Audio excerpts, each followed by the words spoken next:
Setiap negara besar itu kan pasti punya fondasi. Tapi pernah kepikiran nggak gimana sih fondasi negara kita, Pancasila, itu sebenarnya lahir? Nah, hari ini kita bakal bongkar kisah di balik layar yang ternyata penuh dengan perdebatan sengit, strategi perang, dan visi besar dari para pendiri bangsa kita. Oke, jadi perjalanan kita bakal dimulai dari panggung Perang Dunia Kedua. Kita akan lihat gimana sebuah janji kemerdekaan justru memicu perdebatan sengit soal jiwa bangsa ini.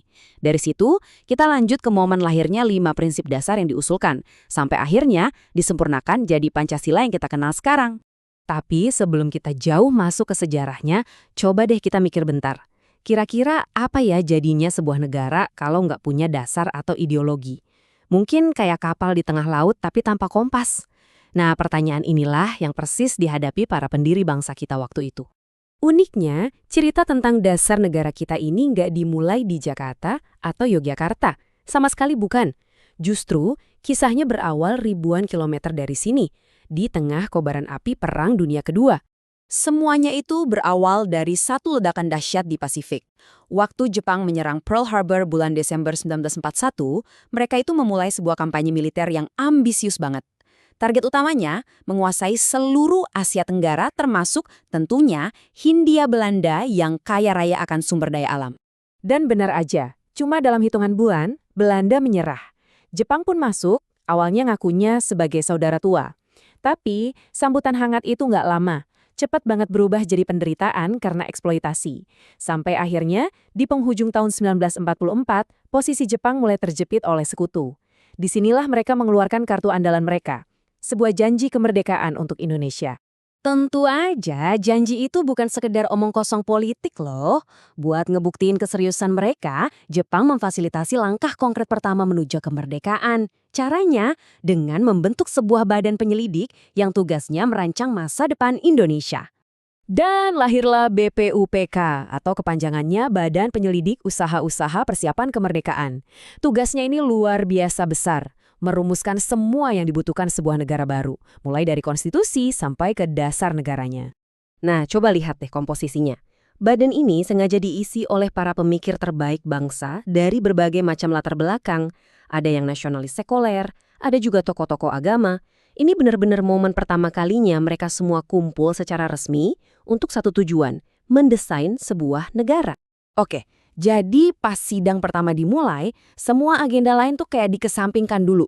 Karena ada satu pertanyaan paling fundamental yang harus dijawab sebelum bisa melangkah lebih jauh. Bayangin deh tantangannya.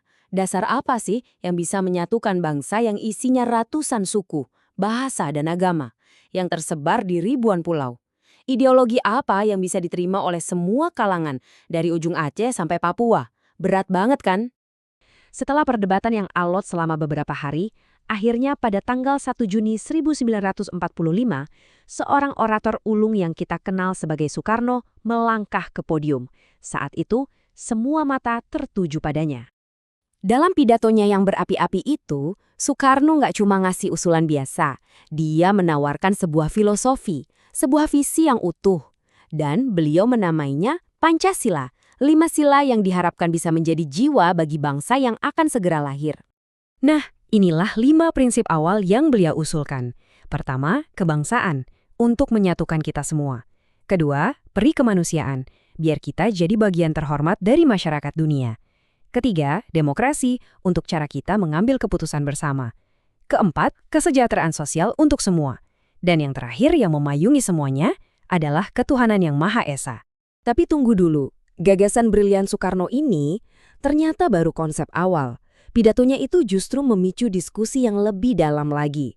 Pertanyaannya sekarang, gimana cara menerjemahkan 5 prinsip ini jadi rumusan yang konkret dan bisa disepakati oleh semua pihak?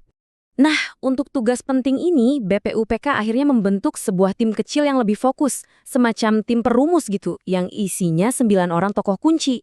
Mereka inilah yang kemudian dikenal sebagai Panitia 9. Coba lihat deh timnya. Ini tuh kayak miniatur Indonesia pada masanya.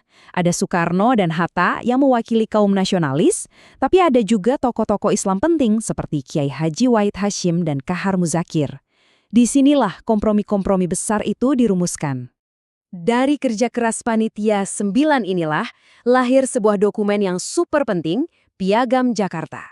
Dokumen inilah yang untuk pertama kalinya merumuskan Pancasila secara tertulis dan menjadikannya sebagai calon pembukaan Undang-Undang Dasar kita. Yang bikin kita kagum itu adalah kecepatannya.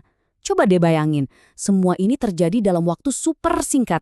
Cuma dalam hitungan beberapa bulan aja, dari pidato Soekarno sampai BPUPK dibubarkan, fondasi sebuah negara berhasil diletakkan di tengah situasi perang yang serba nggak pasti. Dan puncaknya terjadi sehari setelah proklamasi kemerdekaan. Tepatnya tanggal 18 Agustus 1945, Pancasila secara resmi disahkan sebagai dasar negara Republik Indonesia. Momen inilah yang benar-benar mengunci fondasi bangsa kita sampai sekarang. Nah, ini yang akhirnya membawa kita ke sebuah pertanyaan besar untuk direnungkan, gimana bisa sebuah filosofi yang lahir dari panasnya perdebatan dan strategi perang lebih dari 75 tahun yang lalu, ternyata masih sangat relevan dan bahkan jadi perekat bagi ratusan juta rakyat Indonesia hari ini. Mungkin itulah kekuatan sebuah ideologi yang benar-benar lahir dari rahim sejarahnya sendiri.